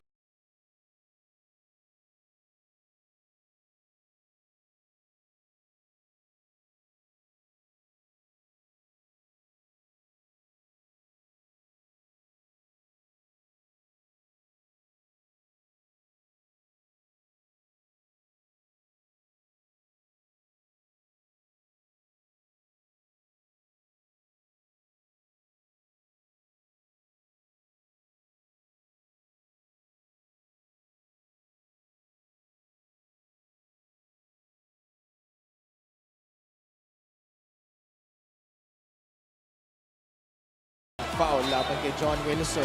How about Alvin Abundo did not even see action in the first half, inserted here in the third quarter. He may not have the points. Hindi nakikita sa stat sheet, Coach Chris, yung contributions niya dito for Quezon in the last 2 quarters. Well, you see some of them. Like he has a couple rebounds, steals, but to your point, really the intangibles, giving flare screens, decisions on the floor. As soon as he came in with a hockey assist, when they moved the ball, that ended up with a layup for Magbuhos.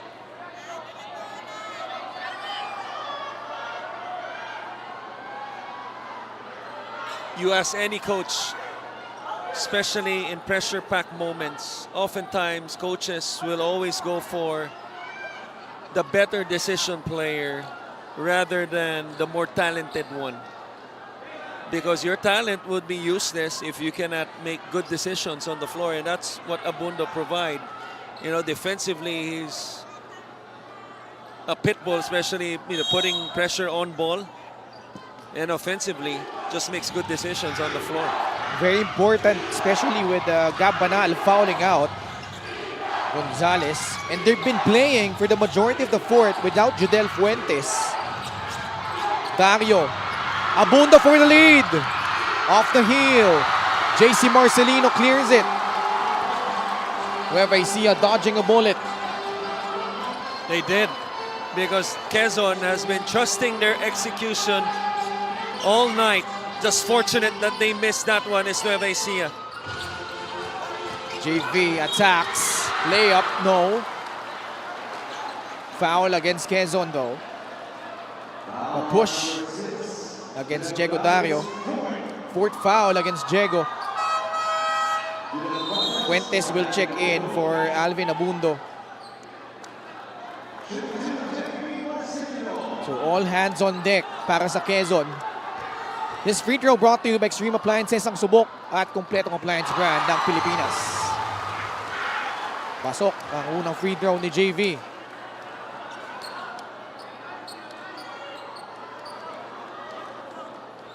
This free throw to give them little bit of breathing room. The Nueva Ecijanos in the edge of their seats right now. Clutch baskets from JV Marcelino. As we head down to the final 2 minutes of regulation. Sandagon balik kay LJ Gonzalez. And off night in terms of offense. Magbuhos, turnover. A costly one para sa Quezon. Nueva Ecija will milk some time. JC. Attacks downhill. Inside Macaloni. Blocked. First block from the Quezon Huskers. Or actually the second block. Fuentes, the crossover. Losing. John Wilson lays it up and in. What a play! Judel Fuentes, let's not forget, he just came in for Alvin Abundo, so you could say he has yet to break a sweat. Well, that play proves otherwise. He doesn't need sweat. Only 8 points, but the last 2, huge. JC, short. Celis the rebound, but got caught stepping on the baseline. But they will review it. We're under the last 2 minutes. I'm sure we're gonna see it sometime now because that play is just hard to ignore by Judel Fuentes. Yeah. Here it comes. Hindi, ito yung Hindi. last out of bounds play. Ayun, yung kaliwang paa Right. ni Robbie Celis. We have a timeout by the Quezon Huskers, down by 2 points, 75-73. And we'll stay on the air. A huge possession coming up para sa Quezon. Down by 2. Let's see what Coach Eric has drawn up here. Simon, kapito mo yung bola. LJ, ikaw ito. Okay. Makinig maigi ha. Okay. Judel, at saka si Vince. Box lang tayo. Okay? Pare, ikaw ito ha. Ito gagawin natin. Simon, kunin mo yung bola. Ganito mangyayari. LJ, iskrinan mo to si Jago. Judel, ang mangyayari sa'yo, gusto ko ikaw pumunta sa bola. Okay, now listen. Si LJ nandito. Pag wala kang tira, bigay mo kay LJ, bublo ba yan? Vince, dito ka maglulok. Now! Pag meron, nandito si Jago. Jago, dumiretso ka ron. Sundan niyo lang, ha? Okay, come on, let's go.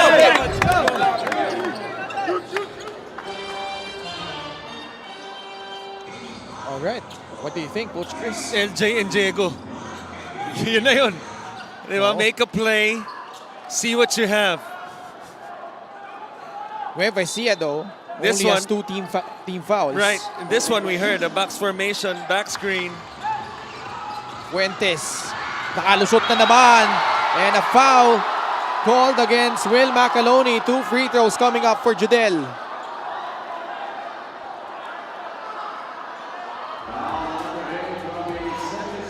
Great play call off a timeout. You let Judel Fuentes go downhill. 2 free throws. Judel Fuentes, a 94% free throw shooter, calmly sinks the first. 94.4% coming into this game. I'm gonna assume that's best in the league. I don't think anyone right now is shooting 95 or 94.3 for that matter. You say 0.2? 0.4. 0.4, so 0.5. Anyway, 47.2 seconds left. Nueva Ecija with a timeout.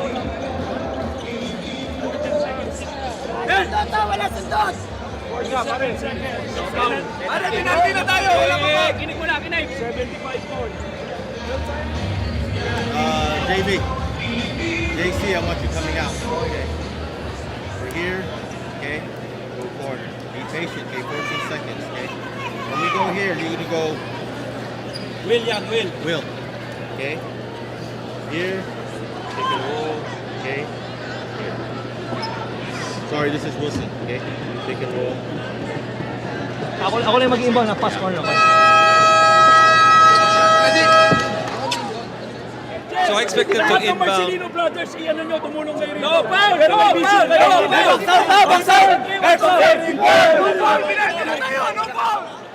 Yeah, I expect Nueva Ecija to inbound half court. Okay. Yeah, so that if they don't make a shot with the 14, let's say Quezon makes a stop, you don't need to foul knowing that you're going to get the ball back.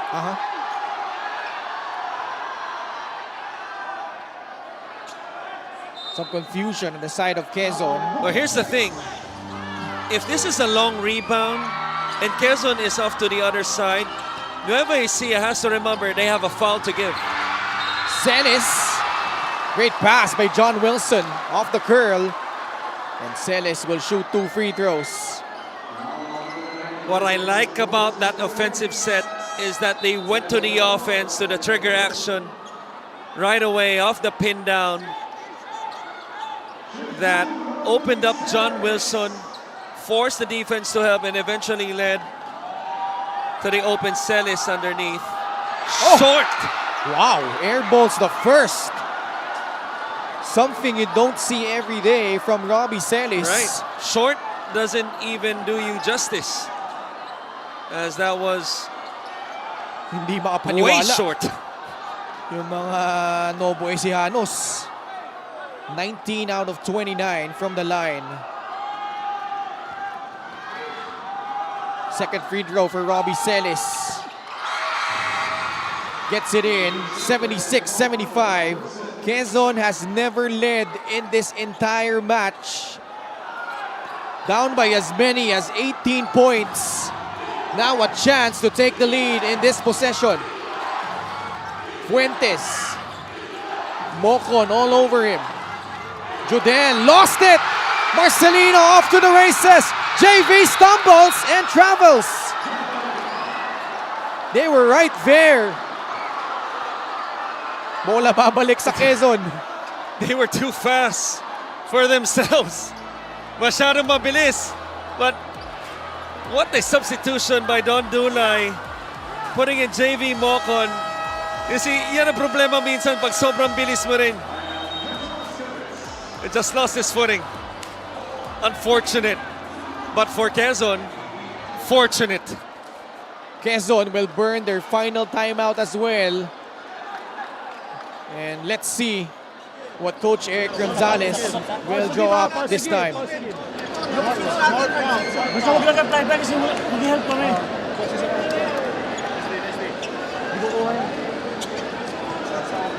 Natin yan! False to give sila away lang. Sa depensa, pag di tayo makashoot. Pinatawag nila makaluni yung Guys! Makinig kayo! Kailangan natin kunin to, ha? Let's go! Simon! Simon! Dito ka na! Vince! Judel! Diego! Judel! Ganito ang gagawin natin! NJ! Okay! Diego, gumanong ka! Judel, pumunta ka ron! No! Padaanin mo rito! Okay, sara nyo, ha? Atin yan, pala! Atin! Okay, Vince! Bigyan nyo kay NJ! Atin! Pero pag meron ka, go! Both teams, no more timeouts. Nueva Ecija, though, has a foul to give. 28 seconds left here in regulation. They will inbound it onto the front court. 14 on the shot clock para dito sa Quezon. Gonzalez to trigger it in. Dario pops out. Guarded by Robbie Celis. Dario with 26 points. Foul. But it's their last foul to give. Now both teams are in penalty. Now, if they end up with the same play, they better make sure whoever the driver is that they clear some space. You know, what coach's term usually calls a double gap, but this one, Jodel Fuentes open. No! Celis with a big-time rebound and gets fouled. That was a good look, though, by Jodel Fuentes. Can't ask for a better look than that, especially coming from one of your top shot creators. Nice shot fake, one dribble. That's a clean look. Yeah, it was. Just couldn't knock it down. Celis airballed his first free throw earlier. 3 out of 6 tonight.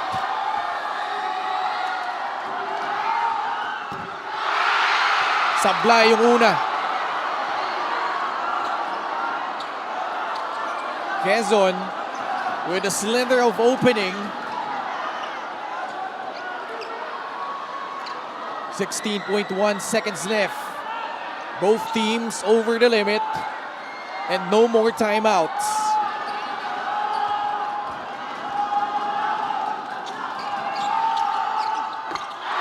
Pasok yung pangalawa. 2-point ball game. Gonzalez. Screen by Sandagon. Gonzalez. Kick out to Dario. 8 seconds remaining. Dario for free for the lead. 6.4 seconds remaining. Nueva Ecija. Marcelino. Mocon for free. No! What a stunner here in Palayan City. Fighting back from 18 points down.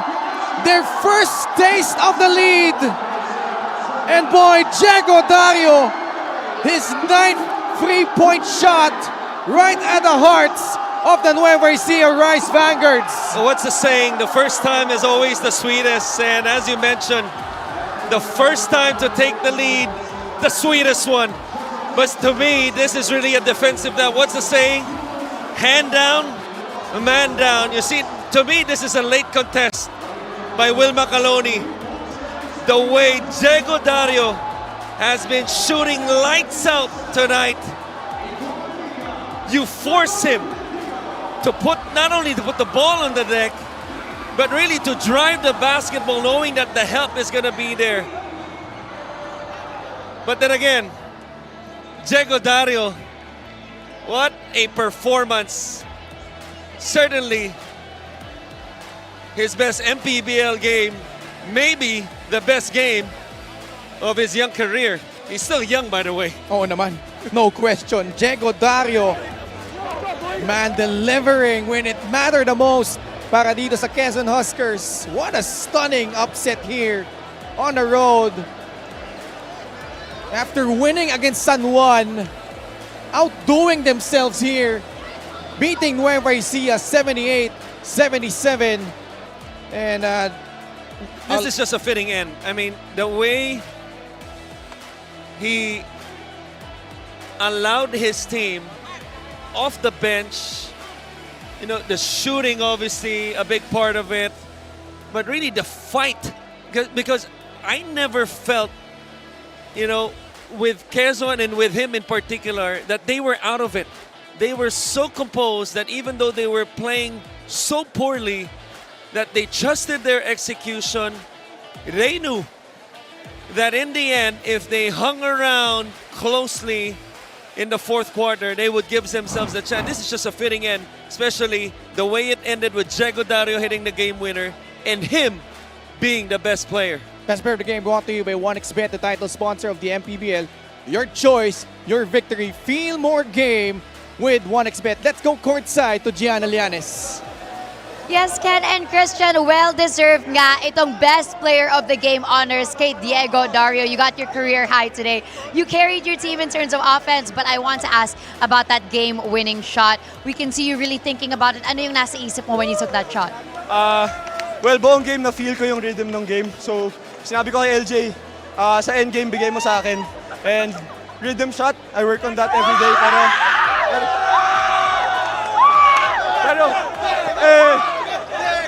Pero all glory kay God. Hindi to magiging posible kung wala si God, yung guidance niya. And of course, grabe yung pinakitang laban din ng Nueva Ecija. Tsaka yung fans dito, maraming salamat. Ang saya maglaro dito. Diego, it's very evident na napaka-proud ang iyong teammates sa inyo. What does this win mean to you guys? Lalo na because last season you lost by double digits, now you guys won with that game-winning shot. Remind sa amin ni Captain, si Gab Banal, na we gotta treat this like a playoff game kasi Nueva Ecija is a championship contender team. Pero sabi rin namin, kami rin naman. So, magandang laban, naging magandang laban yun. Okay, Diegs, I have to give a shout out to my girl Sam, your fiance. I'm sure she's watching right now. Super proud of you and all of the Quezonians and the supporters of the Quezon Huskers. Sino ang gusto mong pasalamatan? First of all, I want to thank the MPBL, lahat ng fans dito sa Nueva Ecija, lahat ng fans ng MPBL. Thank you kay Gov Helen Tan, Boss RD, Kong Mike, Doc Kim Tan, Mayor Ralph Lim, hi to Malik, Kobe, and Calix, and of course, my fiance Sam Cor. Thank you so much for always supporting me.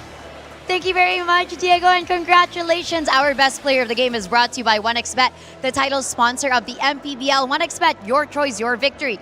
Feel more game with 1xBet. Back to you, Ken and Christian. A pulsating finish to this one. And we say goodnight here from Palayan City. On Monday, we will be in Orion, Bataan once again. 4 p.m. game between Bulacan and Manila, followed by Basilan kontra Ilagan Isabela 5-Star Cowboys. And in our main game, the One Bataan Risers will host the Parañaque Patriots.